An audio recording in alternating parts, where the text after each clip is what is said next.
ఆంధ్రప్రదేశ్లో ED attachments ఇది సంచలనాత్మకమైన అంశం. మరి మీడియా ఎందుకని బ్రేకింగ్ల దాకా పోలేదో తెలియదు. ఈడీ తాజాగా అధికారికంగా అనౌన్స్ చేసింది 13 ఆస్తులని స్వాధీనం చేసుకుందంట. ఎవరిది అంటే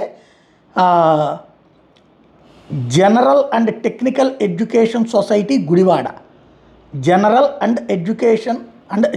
and technical education society gates వాళ్ళకి సంబంధించినటువంటి 3.44 కోట్ల విలువైనటువంటి ఆస్తులని, ఇమ్మూవబుల్ ప్రాపర్టీస్ని స్వాధీనం చేసుకున్నామని ప్రకటించింది.